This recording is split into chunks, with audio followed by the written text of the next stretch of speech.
I got the goods right here, right now. These are royalty checks from my distribution company, not my distribution company, the company that distributes my films, Gravitas Ventures. Now these are for Q2 2025. Now we're gonna open these together in a second.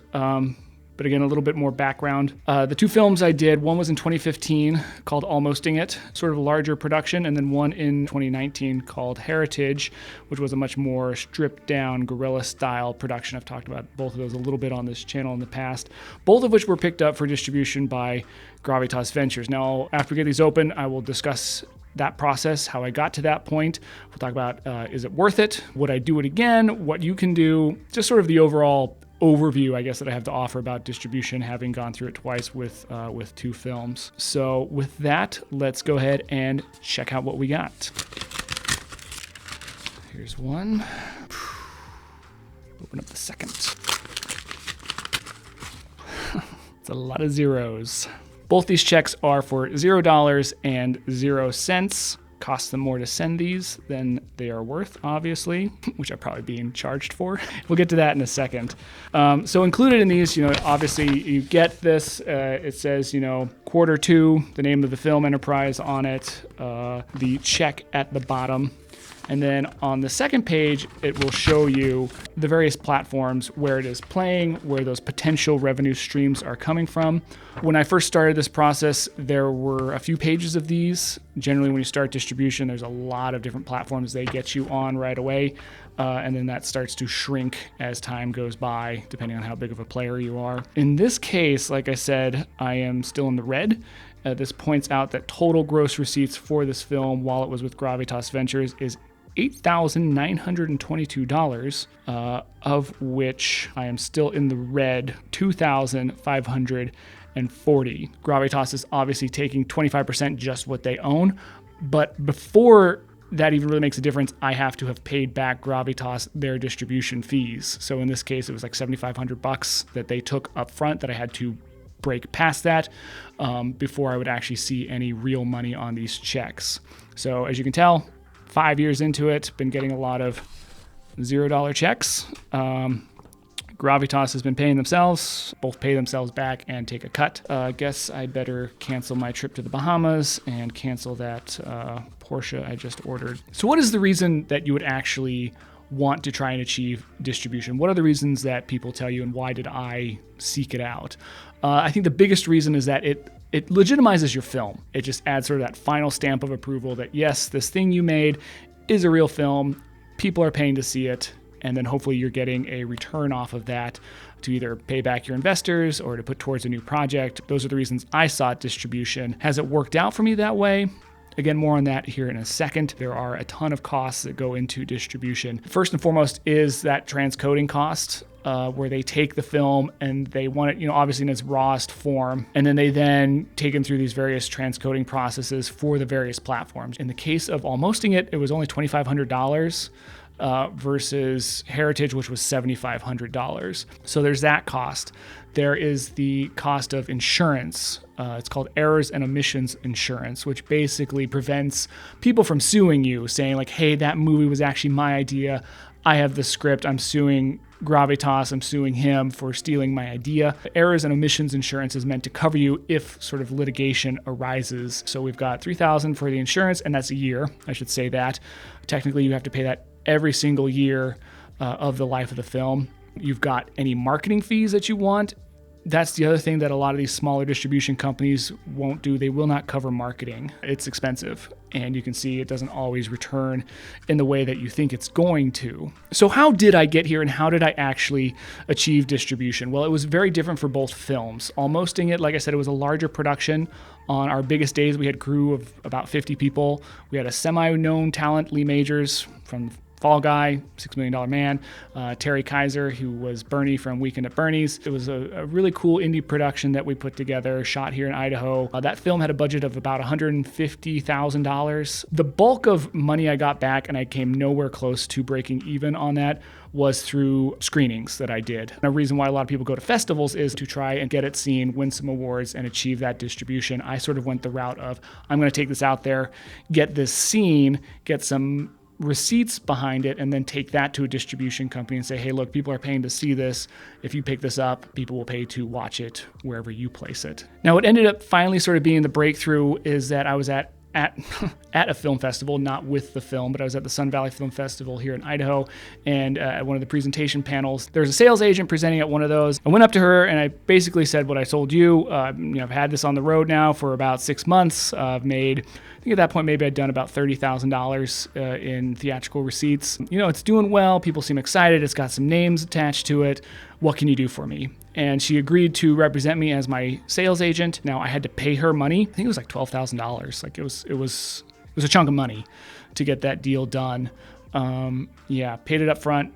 The nice thing was I didn't have to pay her fees to go to film festivals to try and sell it. I didn't have to pay her a percentage. It was sort of a one and done thing. So it was expensive, but it was contained at least. And I think that's something to really look for if you are going to try and go sales agent route. I was fortunate in that Melanie, in this case, was legitimate. I kind of knew that because she was presenting at this film festival. She set me up with Gravitas Ventures. Now, the second time around with Heritage, because I had already been with Gravitas Ventures at this point for my first film, I was able to reach out to them more or less directly with my second film. One thing of note, both of these films sold from the trailer alone. So when you're prepping for this process, cut a really good trailer because that really does become a calling card. The other thing I want to mention, the film was never bought. I say I sold it. It's been licensed. So Gravitas picked up a licensing agreement for 7 years on almosting it and 15 years on Heritage. Now, while my second film, Heritage, was technically a little bit easier to get the distribution deal because I had that direct contact at the time, I'd say it was a little bit more disappointing for me in the fact that the returns didn't come through. I didn't really care for the way that the distribution company handled the distribution itself. And I think this speaks to a broader topic here of the lack of transparency and lack of one-on-one with a lot of these companies and the way distribution channels work. I went ahead and covered the cost to have subtitles made for this movie in like 10 languages, and they never once put it out into a market where those were necessary, even though they took the international rights. Another thing I did for Heritage, the second film, is I actually had a full dub version of it into German. Es gibt da einige Unstimmigkeiten mit ihm. Und wir haben gehofft, dass Sie uns vielleicht dabei helfen können. So there's actually a German version of this movie. And I did that because I always felt that this movie would probably play best in Germany because it actually has some really high-end German talent, practically A-list German actors that appear in the film, and Gravitas never released it into Germany, which I think was just a huge wasted opportunity, both in terms of exposure for me and obviously a financial return. So the companies themselves don't actually listen to you. I never got an answer as to why they never did that, why they wanted these rights that they weren't going to exercise. What potentially was the downfall of these films? Why are these checks so small when there was a lot of heart put into those films and when they were put onto platforms that would make them potentially be able to earn money? Well, I think the biggest thing that I've come to have to face is that the films just weren't up for it. I think that's a tough thing for a creator to say, is that my film just wasn't good enough. That doesn't mean it wasn't good, but when you're in that atmosphere, when your film is on Amazon, when your film is on some of these platforms, the eyes that people use to view your stuff are completely different because now there's no excuse for you to suck. You at a festival, your film has some audio issues. People understand, hey, it's an indie film. It was made with love. It was made with limited resources. They kind of overlook some of that stuff. When you're on Amazon, you are being judged against the real movies. People come into it completely blind. They're expecting it to be up to the same standard as whatever the $10 million film was from A24. They're expecting it to be the same level as, a blockbuster film because it's in that same presentation, that same offering of film. And so when you're not performing at that level, when your acting's a little bit off, when your music's not great, it's going to really count against you hard. And people are going to say, hey, why isn't this movie looking and sounding like these other ones? I'm going to give it that 1-star review. That gets out there, and then suddenly the viewership will drop rapidly. So if you are, though, all things aside, planning on going the distribution route, once you're in the arena where you're ready to sell your film, from the very start of it, have a plan of what you want that to look like, what you want your end goal to be. Is this going to be just something you release on YouTube? Is this something you're taking to film festivals? Because in a lot of ways that could be more gratifying than actual distribution, is going to film festivals, being with your audience while they watch it. My best experience was during that theatrical run of my film, getting to sit in the screenings and watch people enjoy my film. That meant more to me than any of these, nothing checks. Now, all things considered, like, I would not change what I did. Like I said, at the time that I took these films to distribution, my goals were slightly different than what they are now. I'm not going to be getting hired to make the next, A24 film. I'm not going to Blumhouse. I'm not doing any of that stuff, which is fine. And it doesn't mean I'm don't have goals to one day do that. But for now, it's just sort of as a realistic look at it.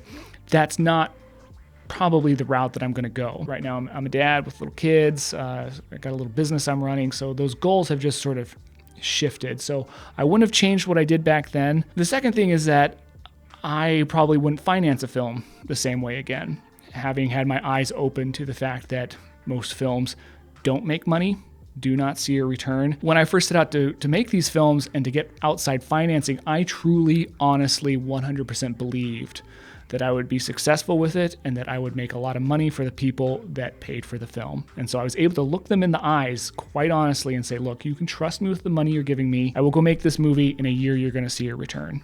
And it wasn't bullshit. It was 100% honest. And I don't think I could do that again now that I know. I just have more realistic eyes about that. I don't think I could finance a film like that again. Now, if someone wanted to give me money, if it was sort of, hey, look, this probably isn't going to make any money, but we're going to have a lot of fun. You're going to have your name on it. People are going to see it. Totally different story. But as far as the route of you give me money, I'm going to give you more money when this is done because I'm going to get distribution, I just know that's not going to happen. Now, with that said, it has been very cool to put the movies out there, to have them readily available on multiple platforms. If I were to do another distribution, it would be with certain guarantees in place as far as managing costs, negating some of the costs.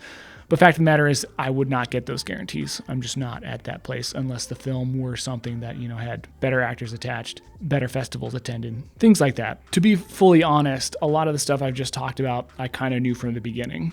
I kind of knew what the cost would be, what the chances would be. So why did I do it? To really exhaust all options. I had to sell my movies. I had to get them to a distributor. I had to at least show the people that backed them, that financed them, that gave their time, efforts, energy, that I did every single thing I could to try and either get them their money back or prove to them that their time and investments were well spent. I didn't have any other option. For me personally, maybe they would have let it slide, but I just felt like I have to at least show that all avenues were exhausted. I did everything I could to get these movies as far as they could be, and I can live with that. So that's that. I'm going to go take these checks to the bank, see what they can do for me, likely tell me to take a hike. But anyway, I hope this was interesting for you. I hope it was informative for you. I know that this is sort of a part of the process that is very shrouded in mystery. Not a lot of people talk about it, I think, for the reasons and pitfalls that I mentioned. But I think it's one that deserves to have a little bit more light shed on it. So I hope that I was able to do that for you. If you have any other questions, feel free to drop a comment below. And be sure to hit like, share, and subscribe, and we will see you next time.